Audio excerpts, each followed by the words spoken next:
Você já esteve num vale onde tudo parecia morto? Não falo de um lugar físico, falo de um lugar espiritual, onde seus sonhos apodreceram, onde sua fé foi enterrada, onde você clama e ninguém responde. Agora imagine estar num vale, onde há milhares de corpos, milhares de histórias fracassadas, milhares de promessas que nunca se cumpriram. E então, Deus te coloca lá, no meio, sozinho, com uma ordem: profetiza. Por quê? Porque o vale é o lugar onde Deus separa os vivos dos sobreviventes, onde Ele testa, ressuscita e elimina. E o mais assustador, nem todos saem de lá. A Bíblia está repleta de vales, e em cada um deles algo foi decidido.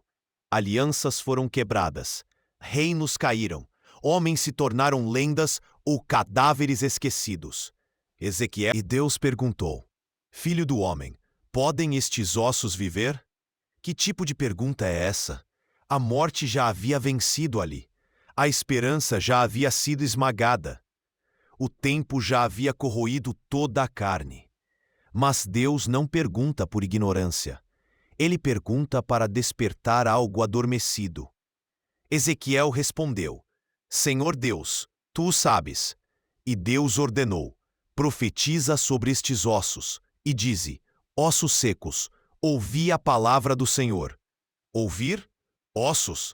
Sim, porque até os mortos ouvem, quando Deus decide falar.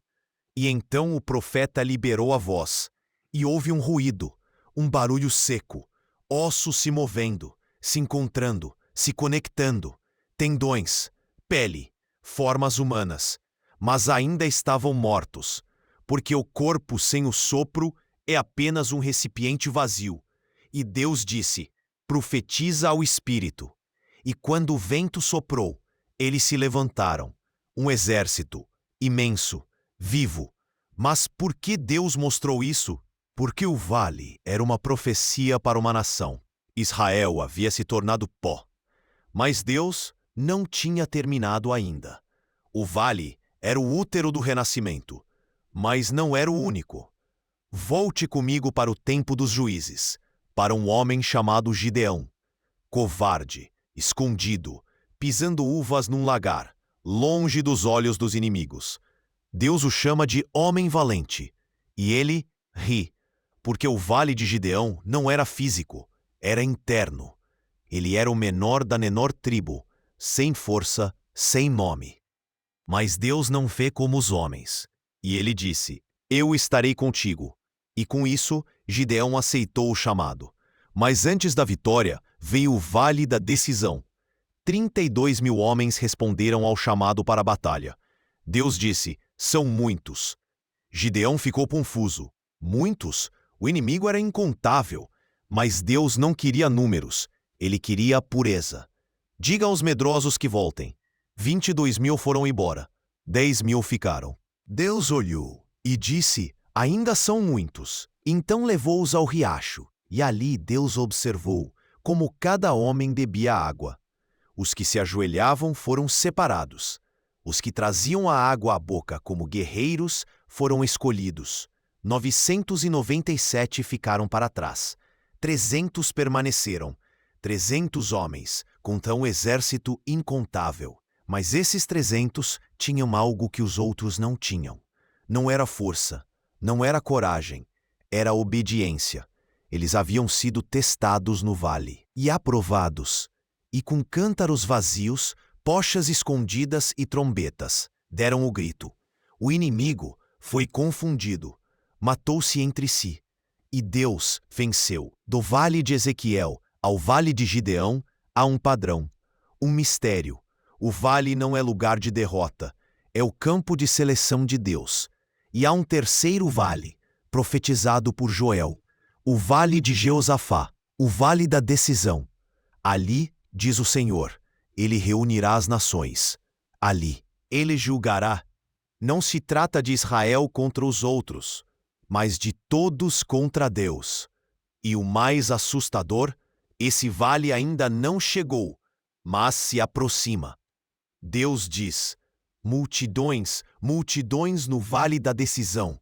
porque o dia do Senhor está perto.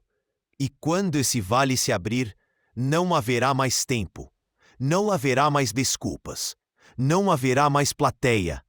Cada um terá que escolher. Cada um será pesado, e muitos cairão, porque o vale não é o fim, é o filtro. Deus usa vales para separar o que é dele do que só parecia ser.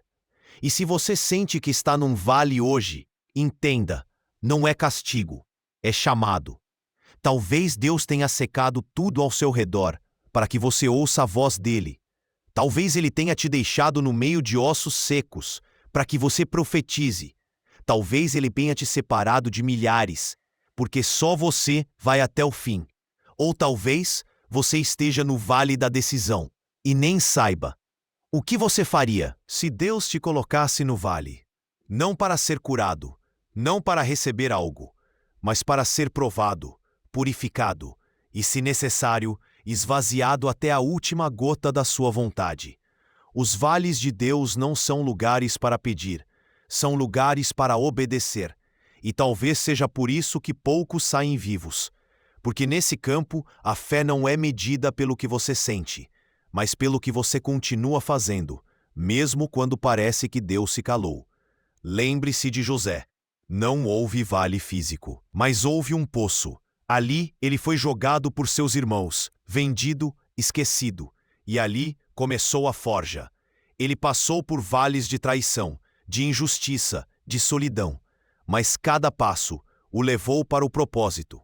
E quando o dia chegou, o trono do Egito se abriu, porque Deus só levanta governantes que sobreviveram aos vales invisíveis. Agora olhe para Jesus. Antes de iniciar o ministério, o Espírito o levou para onde? Para o deserto, 40 dias. Com fome, com sede, com tentações diretas do diabo.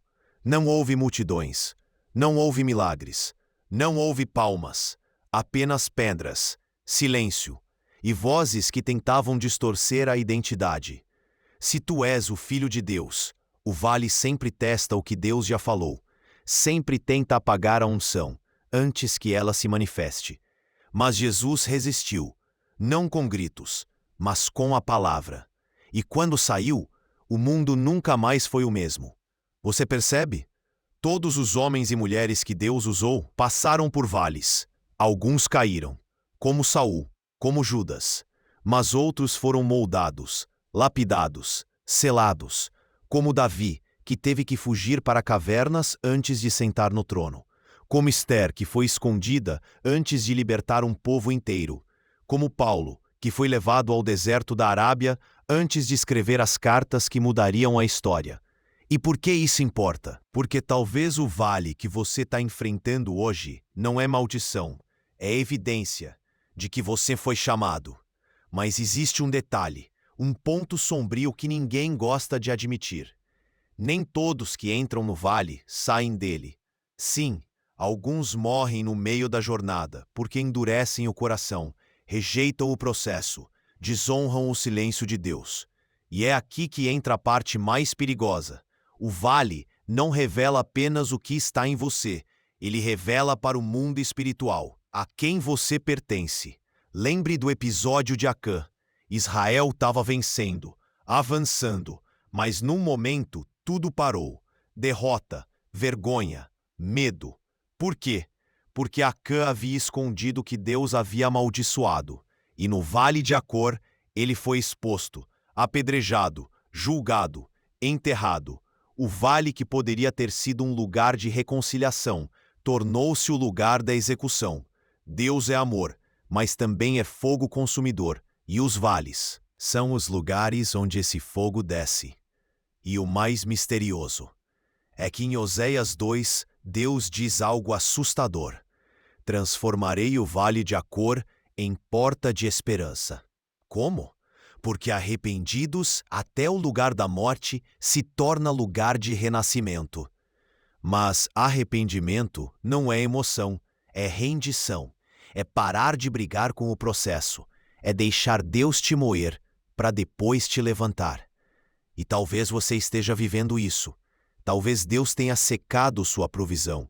fechado portas, permitiu traições, não para te matar, mas para te purificar. Porque no vale, tudo que não for dele precisa morrer.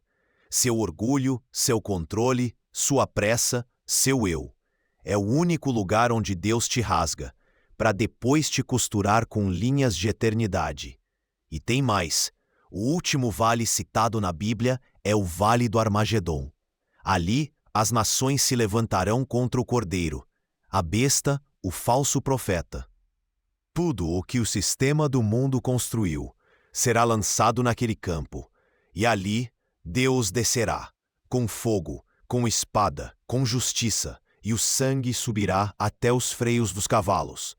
Não é metáfora, é profecia, porque o vale final será também o campo do último julgamento, e os que permanecerem com o Cordeiro serão selados, glorificados, incorruptíveis, mas os que resistirem serão varridos da terra. O vale é o último filtro antes do reino. E agora eu te pergunto, você está preparado para o vale? Porque ele não espera convite. Ele chega, e quando chega, não há mais tempo para estudar. Só há tempo para reagir. Se você estiver vazio de si, você sairá dele cheio de Deus. Mas se você entrar nele querendo controlar, você não sairá. Os vales não matam, eles revelam quem já está morto. E agora é com você. Você quer fugir ou vai ficar de pé, no meio dos ossos? Você vai murmurar ou vai profetizar? Você vai se ajoelhar como os milhares ou vai beber água com postura de soldado? Você vai resistir o silêncio ou vai desistir no teste? Porque o vale é inevitável, mas a forma como você sai dele vai determinar tudo o que vem depois. Deus está chamando, e Ele está chamando no meio do vale. Quem tiver ouvidos, ouça.